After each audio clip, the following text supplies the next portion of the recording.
Good evening, everyone. I'm Dr. Prasanna. Today, I want to discuss about three infections. One is parvovirus, second is rubella, third is syphilis. Okay, so first thing, parvovirus.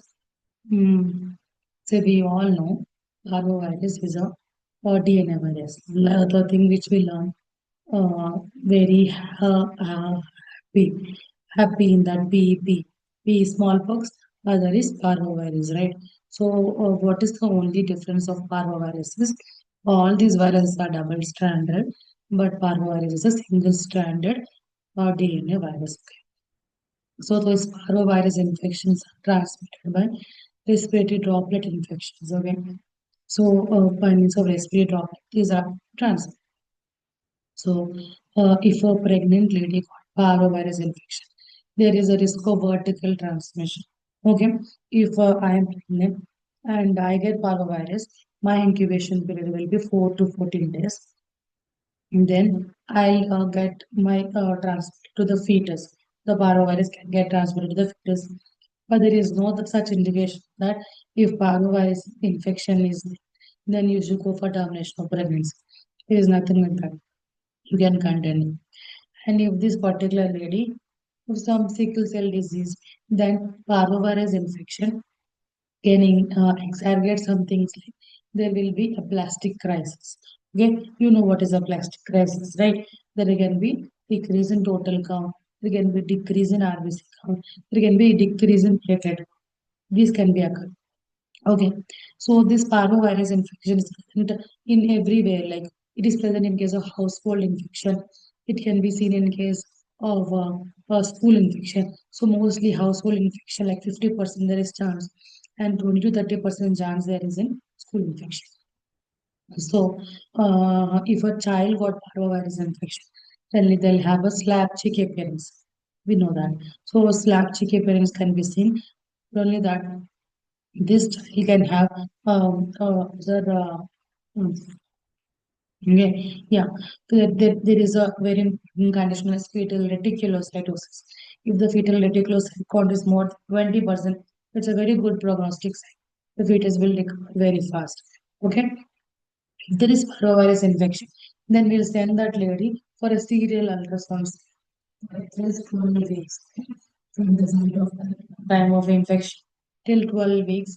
We'll send to serial ultrasound. Okay. Generally, we'll have a virus testing that is known as serum test of antibodies, that is IgG and IgM. Okay. Now, amino can also be done. Very important thing is trimester wise, week wise, what is the rate of vertical transmission? Very easy to remember. If it is up to 15 weeks of gestation, then there is a vertical transmission of 15%. 15 weeks, 15%. If it is 50 to 20 weeks of gestation, then the vertical transmission is 25%. Okay? But if 15 to 20 weeks of gestation, the vertical transmission is 25%. And if it is more than 20 weeks of gestation, the vertical transmission is 20%. Sorry, 70%. The vertical transmission is 70%. This one, so if it is up to 15 weeks, 15%. 15 to 20 weeks, then 25%. If it is more than 20 weeks of cessation, then the vertical transmission will be more. Okay, 70% chance. Okay, so if a lady get parvovirus infection, mostly 80% of the women will come that there is polyarthritis, knee joint, veins and all. And parvovirus infections mainly seen in case of spring season. Is mainly seen in case of spring season. Understood. Understood. Now let's learn about rubella. Okay.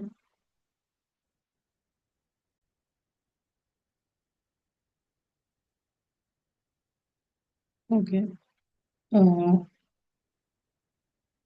Let me once tell you about the parvovirus. A little one more time. Okay. So the parvovirus, we all know that it is a single stranded. It is a single stranded DNA virus, right? It is a single stranded DNA virus. It is transmitted by means of respiratory droplets. Okay, respiratory droplets. So very important term, very important question in parvovirus is up week wise what is the rate of transmission. So up to 15 weeks it is up to 15 weeks it is about 15%. Okay, 15 to 20 weeks it's about 25%, and more than 20 weeks, the rate of transmission to the fetus is about 70%. Okay, this is very important in case of parvovirus. And we can see slap cheek appearance in the fetus. There is slap cheek appearance in the fetus. Okay, that's about parvovirus. So now let's learn about um,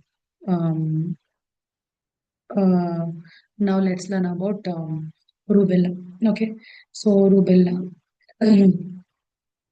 So rubella is a same, it is also a viral infection. So rubella, the rash can be seen in case same like parvovirus. Okay, and we can see so many changes in case of heart. In heart there can be VSD, PDA, and fetus can have deafness as well. Okay,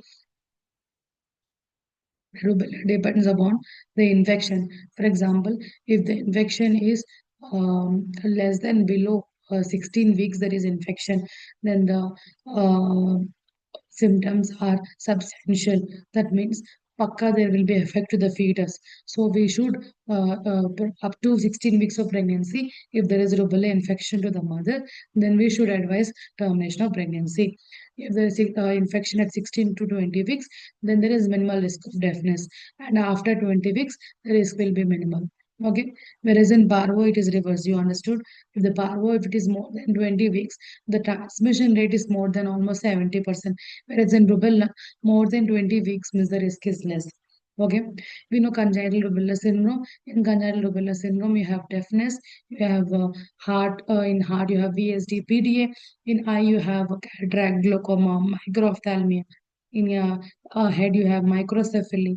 Okay, mental retardation. These you can see in case of congenital rubella syndrome. So that's why if there is any rubella infection in the pregnancy, then we should particularly warn her about the signs and symptoms in the fetus. Okay, so if there is a rubella infection, what should we do?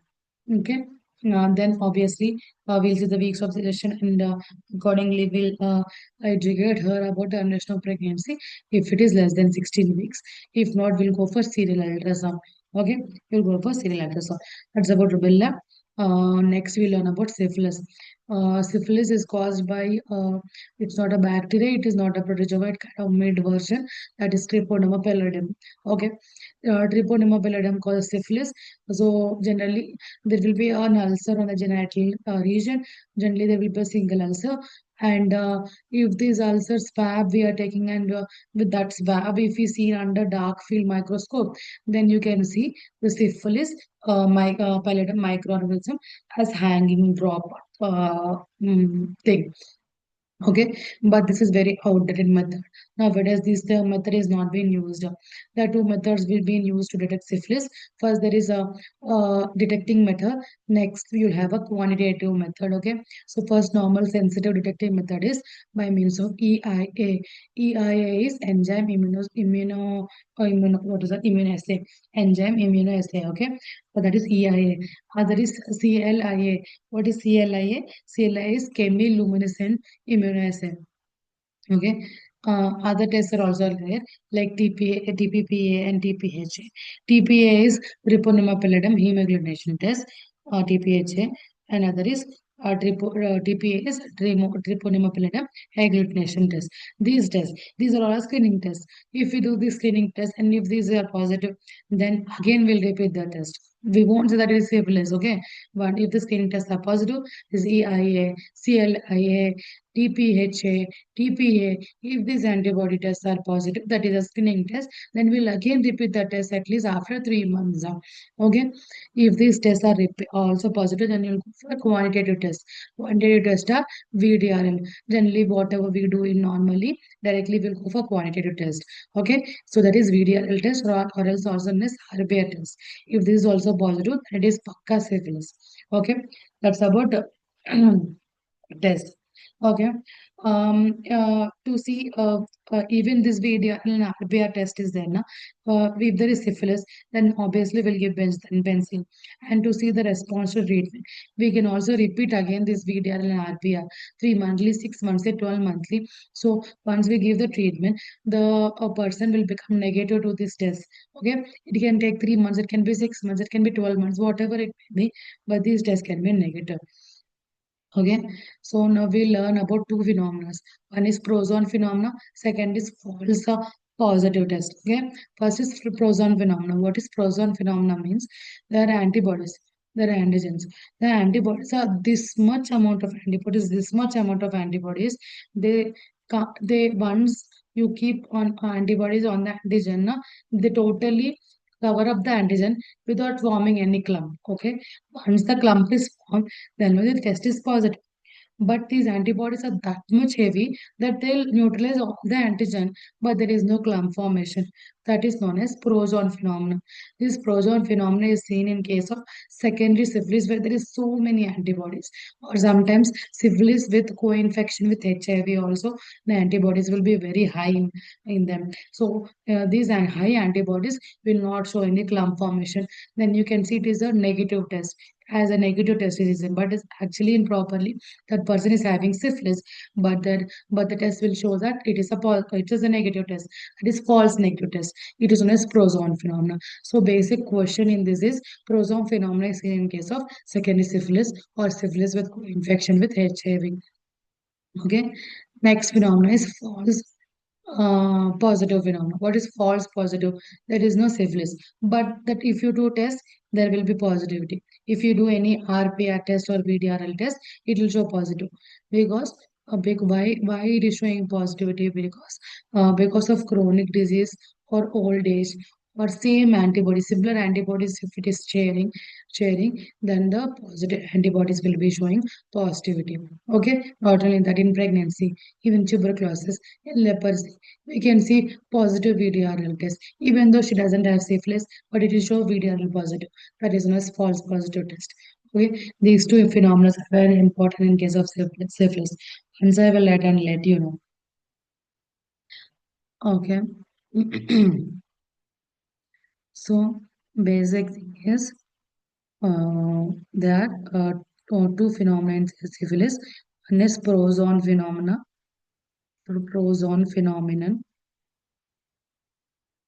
In this proton phenomenon, the antibodies are so heavy, the antibodies are so heavy that they cover up the antigen and there will be no clump formation. There is no clump formation. So there will be false negative test. Even though that person is having syphilis, even though that person is having syphilis, we will show the test is shows false negative. It is in case of two condition. We shall just repeat that is secondary syphilis, another is co-infection with HIV. Co-infection with HIV. Right? Co-infection with HIV, then you can see false negative test. Other is false positivity. Falsely, even though that person have no syphilis, there is no syphilis, but there will be antibodies formation. That is VDRL test will be positive. It is in case of pregnancy. It is in case of pregnancy. It is in case of tuberculosis. Tuberculosis. It is in case of leprosy. Okay. It is in case of seen in case of elderly patients with chronic disease where there are more antibodies and there is false positivity. That is about syphilis. Okay. Now, I want to tell about rubella. Okay, rubella infection, which I told up to 16 weeks. Up to 16, this is very important question. Always they will ask this question. Okay, up to 16 weeks, the risk is substantial. The risk is substantial. What does that means? That means there is risk. There is risk. So up to 16 weeks, if that lady got a rubella infection, then go for abortion. Go for abortion. 6 to 20 weeks, there is 6 to 20 weeks, there is minimal risk of deafness. minimal risk of deafness. Okay, and more than 20 weeks. If there is more than 20 weeks, then the risk is minimal.